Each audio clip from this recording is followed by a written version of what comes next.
Welcome to First. I'm Shirley Min, along with Nichelle Polston and Mark Eichman. Delaware's Muslim community continues to look for opportunities to make a positive impact. How will they go about it, and what outcome do they hope to have take place? What kind of outcome can there be if all voices talk together about race? We continue that conversation as we prepare for our WHYY Forum on Tuesday, the 16th. And it is safe to say that Delaware rarely sees the outpouring of emotion that came with the funeral of Corporal Stephen Ballard. We'll report on that connection this week. First, your public media news magazine starts now.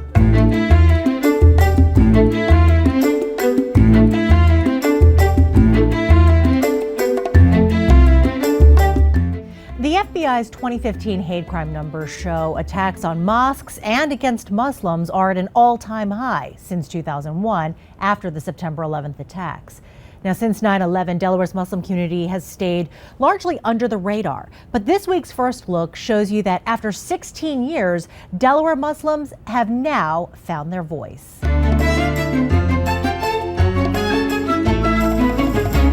Assalamu alaikum wa rahmatullahi wa barakatuh. May peace and blessings be upon all of you today. Muslim Americans in Delaware rallied for unity on the steps of Legislative Hall in Dover. There is only one race. It is the human race. And all of us are created equal in the sight of God. Hundreds, including statewide leaders, stood in solidarity. We are one people. We are Muslims, we are Jews, we are Christians, we are people of non-believers, we are all Delawareans. Imam Arkham Rashid and Iram Shakit are founding members of the United Muslim Americans of Delaware.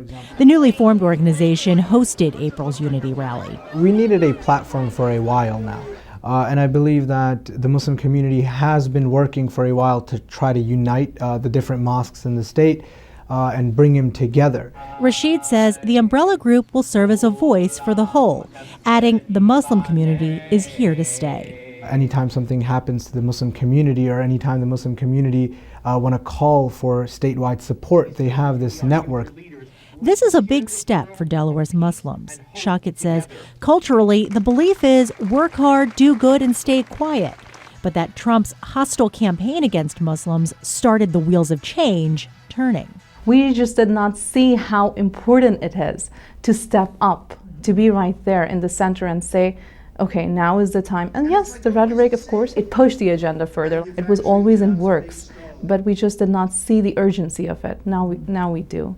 We believe that John Carney will make an excellent governor. Last summer, Delaware's Muslim community endorsed political candidates for the first time. Then, Muslim leaders sent an SOS to religious leaders across the state. They organized an interfaith event protesting the president's travel ban from Muslim-majority countries earlier this year. My synagogue came out in huge numbers. We had Christians, we had the governor, both senators, our representative. Response was so quick and so heartfelt, very Delawarean. Rabbi Michael Beals says the Muslim community's clarion call shows how far it's come. I think the Muslim society has learned going it alone isn't a smart move, but it takes time to learn these things. I mean, the Jewish community has had a long time to learn. In 2017, we're already into our third, fourth generation in this country.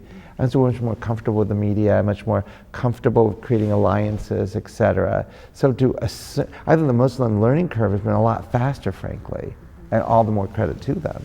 Beals says Delaware Muslims showed their support when Wilmington's Jewish Community Center kept getting bomb threats. And the Jewish community returned the favor when State Senator Dave Lawson walked out of the Senate chamber during a special Muslim prayer. Lawson called the prayer despicable. I take great exception to that.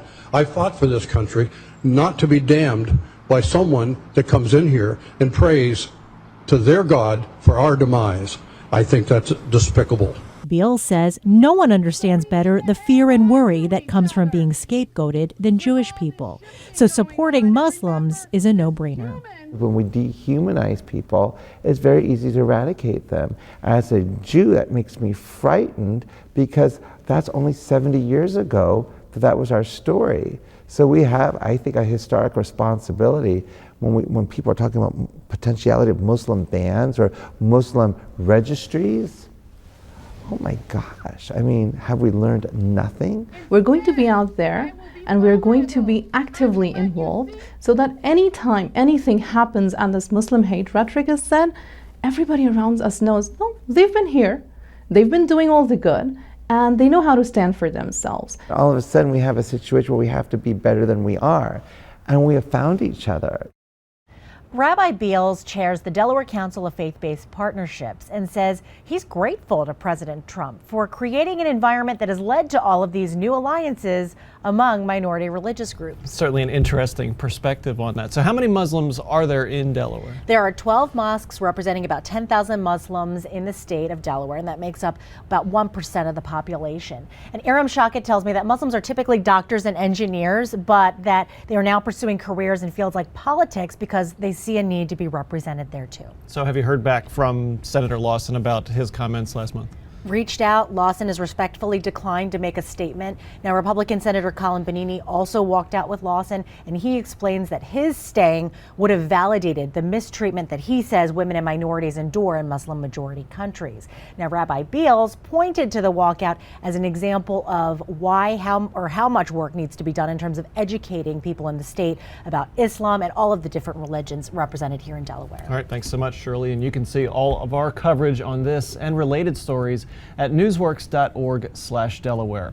Those images in Dover do make for an impact for sure, but this image of a memorial outside of the WHYY in Bear is another type of impact on Delawareans. It's been a tough 2 weeks in the first state, and while the impact of Corporal Stephen Ballard's death on his family is indescribable, as this ongoing tribute demonstrates, the outpouring of support for his family and his colleagues among the Delaware State Police has been striking.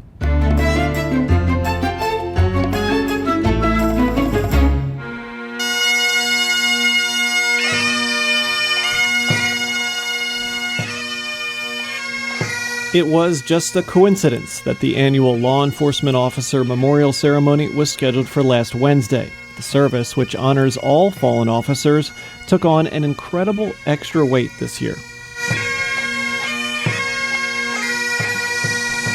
We do this every year, but maybe more important this year than any year. This year, of course, our emotions are especially raw. Last week, we lost another dedicated public servant, one of Delaware's bravest and most committed servants, Corporal Stephen J. Ballard of the Delaware State Police. Whenever a police officer dies in the line of duty, we always gather and tell the family that we will never forget them. Police officers belong to a very large family of active and retired officers, and we don't forget family. While hundreds attended that memorial service in Dover, more than 1,500 officers from as far away as California, Colorado, and New Mexico gathered at the Chase Center last Friday to show their respects to Corporal Ballard. It was a horrendous act of killing this police officer, a good guy by everybody. He says the same thing. He's doing his work, and he did not come home that day. Outside of the law enforcement community, public response to Ballard's death was overwhelming. Hundreds attended a memorial ceremony at the WHYY store where Ballard was killed. Corporate leaders from WHYY announced that customers had donated nearly $200,000 in Ballard's memorial fund, in addition to a $100,000 donation from the convenience store. Captain Jason Sapp offered residents another way to show their support going forward.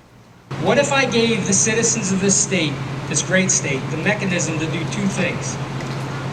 First, to demonstrate your support for us, and secondly, to demonstrate your continued remembrance of Stephen. Here's what I would ask. Moving forward, anytime you see a first responder, whether it be in Rodney Square, on the boardwalk in Rehoboth, or at the State Fair this summer, take a fleeting moment to shoot them an okay, but at least they'll know you have their back, and that just as importantly, that you remember Stephen's sacrifice. But the community has really come together. It's just been really sad, but I mean, to be here today and be involved in all this is definitely, I mean, it's hard not to cry. It's hard to, hold back tears, but he was a great officer. But I got to tell you, it's also been inspiring to see the law enforcement community in our state rally together like nothing that I've ever seen before. To see the outpouring of support for ordinary Delawareans, for the law enforcement officers. Delawareans understand your service, women and men in law enforcement. They understand that law enforcement officers take risks every day to protect the rest of us.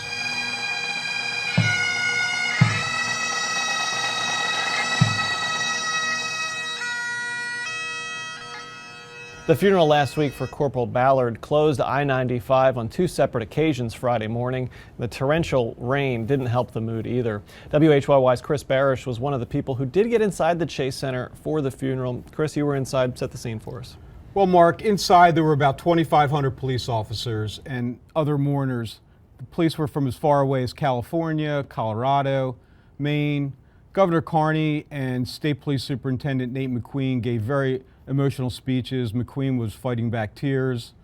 The person who stood out was Ballard's widow, Louise. She was calm and poised and really conducted herself with a lot of grace and dignity. She told the state police that she was there for them for whatever they needed forever. Really impressive considering what she must be going through for her to stand up and say she's there for somebody else. Really impressive. She stood there for like 2 hours at her husband's casket, greeting mourners and consoling them while they were there to console her. It was pretty touching. Amazing.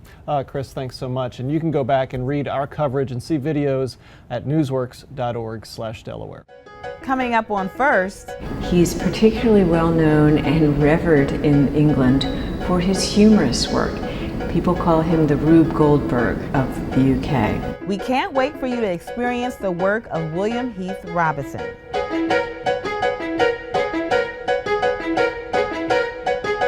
We mentioned last week, WHYY, the Christina Cultural Arts Center, and the Metropolitan Wilmington Urban League are hosting an event designed to bridge the community by engaging in conversations that may not always be comfortable. The program is called RACE, Removing Fences Between Black and White Communities, and it takes place Tuesday, May 16th at the Baby Grand. In the studio today is Kevin Kelly, now the Director of Parks and Recreation in Wilmington, and Eugene Young of Network Delaware. And they both ran for mayor this time last year.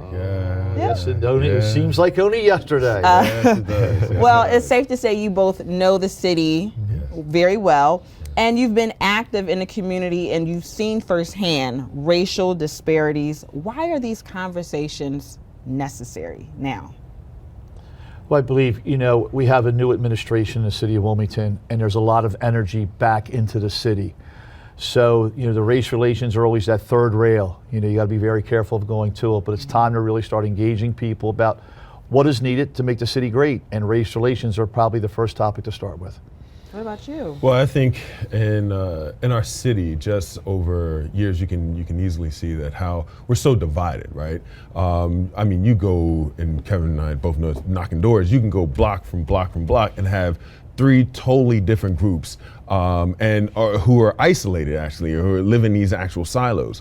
And so it's opening the dialogue and engaging with people so that you're able to have a deeper understanding of what's going on outside of your specific borders and parameters. How do you handle a person who lives within a box? And we see that sometimes. And when it comes to removing these fences, how do you have a conversation? How do you deal with a conversation or handle one? I would say it's the beauty is realizing that you don't know everything, right? And engaging and just being involved and having conversation. When oftentimes when people are in this box and they're only in this specific neighborhood, specific area, oftentimes it takes them to go outside and have conversations and to see for themselves and have dialogue with people about how, and find commonalities on how they're one and the same. I think that's one of the biggest things that is missing statewide. For a small state, we look at one another as the other rather than a reflection of our greater selves. So the event on May 16th is just one interactive dialogue that will actually help bring some of these issues, racial disparities, social injustices to the forefront. What are you guys doing personally? I mean, we work every day in the community, trying to improve relationships with individuals and trying to tell people you can't look through everything in a black, white, and Hispanic lens. And if you take those glasses off and just look at really what's going on, that's the better conversation to be able to have. But we're out, I know Eugene is, I'm out every day, trying to make lives better for people. We don't look at anybody by their race, their type, their religion. Let's just try and make the city great. Okay. We've started Network Delaware, the network, me about it. the networkde.org. Okay. But we are focused on grassroots advocacy, meeting people where they are. So as we spoke about how many people live in these isolated boxes. Yes. We're actually going out and knocking on these doors and asking what do many individuals believe they should have within their community, what opportunities are they looking for, how can we be of assistance, and what information do they need. So we're doing that. We're training people to run for office. We have a policy think tank. We have all these different avenues that focus around creating change from the grassroots level. It's funny that you mentioned meeting people where they are. Are you guys familiar with B.B. Coker? How can you not? Who is not? Exactly. That's one of the things that she brought up maybe a few weeks ago. She said in order to connect people, you have to meet them where they are and go from there. And I think that's right. And I think as the Parks Department Director, my purpose for the summer is to get more people involved in parks, to bring energy in, like Eugene's group and other groups, because parks are natural places where people tend to go. They feel safe, they like it. So let's meet them at those places where BB talks about and have these conversations. Okay. Now, some issues, or not issues, but I guess some issues involving race are subtle. Others are more blatant, like the one that we seen a few weeks ago with Adam Jones of the Baltimore Orioles at Fenway Park. Some fans called him some names. They also threw peanuts at him. What do you have to say about? Well, you're always going to have somebody acting out. Yeah. And I think at times we put too much attention on this acting out. We put I'm a Celtics guy, I listen to radio every day. Yeah. It's been the lead story for a while. This guy said the wrong word. Let's move on and be able to figure out how to make it better. We tend to deal too much on these negative incidents instead of promoting the positiveness that we need to make for people's lives to be better. Okay. And one of the positives you told me not long ago about jobs for young people. So we're getting ready to hope we have a lottery drawing today where we're going to hire 450 young people from the city to give them an opportunity to work for the summer. There's nothing like having a job when you're in high school to be able to work in the summer, put a few dollars in your pocket, and you're feeling really good about yourself. Okay. All right, cool. Well, I guess we're out of time. Our program, once again, is called Race, Removing Fences Between Black and White Communities. It will take place on May 16th at 6 p.m. at the Baby Grant in Wilmington, and you can register for the event at WHYY.org/events. Kevin Kelly, Eugene Young, thank you so much for being here. I hope to see you guys next week. We will see you Tuesday night. Okay, all righty. The Delaware legislature is still another 6 weeks away from a final budget. What that will look like in terms of new taxes and program cuts is still up for debate. In our monthly Dace on Biz segment, Dace Blaskovitz gets an economic report card from John Stapleford of Decon First. Welcome back to the segment, John Stapleford. Always a pleasure, Dace. And let's jump right into it. Governor Carney and even Governor Markell spoke of growing our way out of this mess. And arguably we have some good news globally and nationally. Growth is moderate, almost strong, but we'll call it moderate. Therefore, my question to John Stapleford, what does the data say about growth in the state of Delaware? The data is pretty clear, and it's a result. Since the recession, we raised every business tax. We raised one business tax 3 times. We raised the personal income tax. We put in an estate tax. So we've been waiting for that to hit. And as of the beginning of 2016, our employment growth rate has fallen to 1% or a little bit below. And the consensus is from the State Department of Labor, from DFAC, that over the next 5 years or so, our employment rate will be growing at below 1%, which is well below the nation. Dover's answer to no growth has been the possibility, it sure looks like, of a tax increase, massive tax increase as a percentage. PIT, personal income tax increases are coming. That's the thought. Yep. John Stapleford, what does the data say about a PIT increase in Delaware? Well, we already have a mildly progressive personal income tax, which is different than many states. It's because the level at which the rate kicks in, and so it is an incentive to move already. But then when you look at the data, IRS data, 89% of Delaware's personal income tax revenue right now comes from households with $100,000 of income or more. So you say, let's take a bigger bite, and you think they won't react. And then if you look at the data from 2010 to 2014, federal tax returns filed by households with $1 million of income or more across the country, that rose 45%. So you had a 45% increase in households filing with $1 million and more. In Delaware, it was only 31%. So you look at that and you say, you know, there's something about the personal income tax as it is right now that's a disincentive to Delaware for higher income households. And then you had one more, what was it, Newcastle post a net domestic outmigration? Well, Newcastle County is, since for at least 20 years, has had people who are working in Newcastle County at higher paying jobs and living outside of the state of Delaware, particularly Chester County. Currently, that net loss per year of wages is $3.2 billion. That's a lot of money. And you brought us also some migration stats. People vote with their feet. What were those two? Well, many people don't follow this. For Delaware, we have 135,000 people moving each year out of a little more than 900,000 people. 45,000 of those people are moving to a different state. So there's this constant churning going on. It's not as if households are reluctant to kind of pull up stakes and move, especially higher income households and people who are more educated. Two last questions. Let's go to the professional rating entities, if you would, the Philly Fed, the Catos, the Mercatus Center, if you will. Alex, the American Legislative Exchange Council. What do those entities think of Delaware currently? The ALEC rating of the fiscal condition of Delaware, economic condition, is 37th among all the states. The outlook is 37th and will likely be dropping if we increase taxes.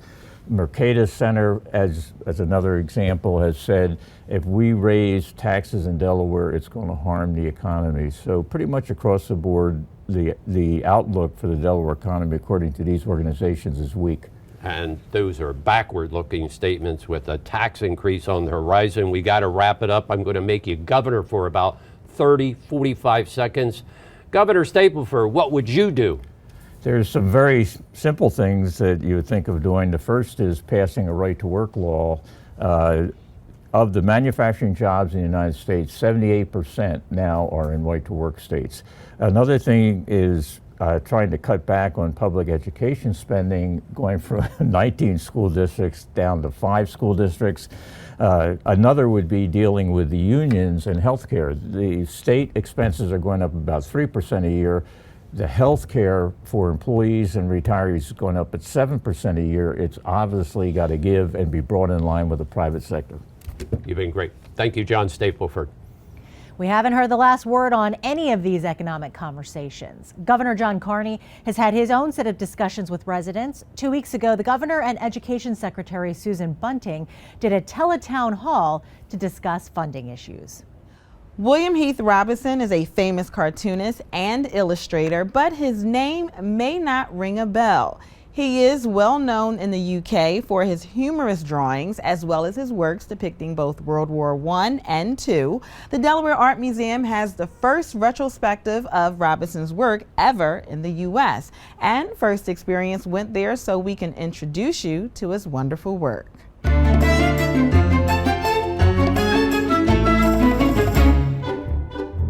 Welcome to Wonder and Whimsy, an exhibition of the work of the British illustrator William Heath Robinson.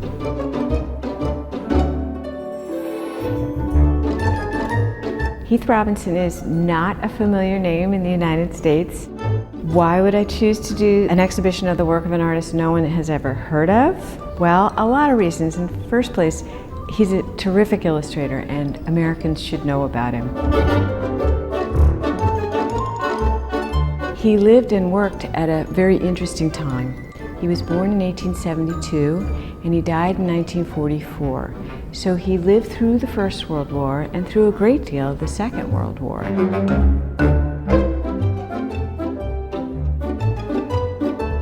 He kind of stretched the definition of what we think of as a straight-up illustrator. So he did indeed illustrate the work of others.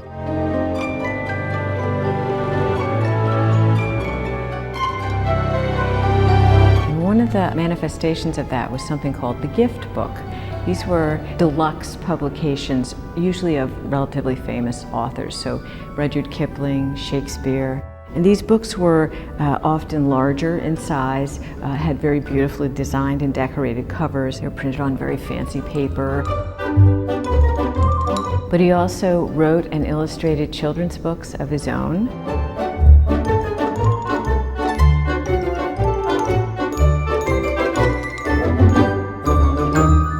He's particularly well known and revered in England for his humorous work. People call him the Rube Goldberg of the UK. Often there were sort of silly contraptions, over-engineered things for relatively simple tasks, but definitely will make you chuckle. The humorous drawings for which he is best remembered are a whole series he did during World War I. He managed to make fun of everyone, the British, the Americans, the Germans, in a way that brought a little levity to just a really dark moment.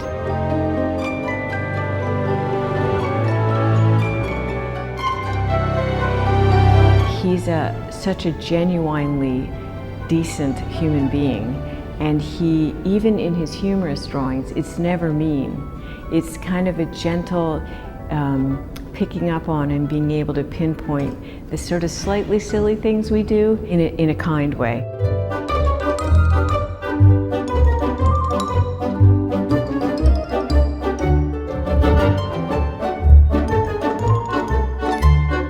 I didn't know just how fabulous his work was. Getting to spend time with it and really look at it, I've learned to respect his work even more. People are interested in stories and they're interested in news stories. My hopes are pretty simple. I just hope people get to know his work and appreciate it.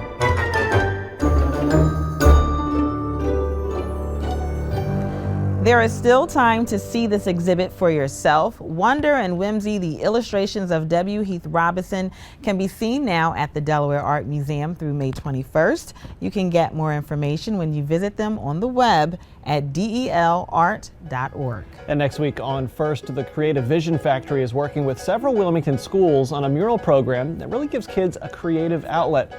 And much of our show next week will focus on the Tuesday Town Hall event on race. Go to WHYY.org/events to join in the program on Tuesday, beginning at 6 p.m. That is First for this week. We thank you for watching. For Mark Eichman and Nichelle Polston, have a great week.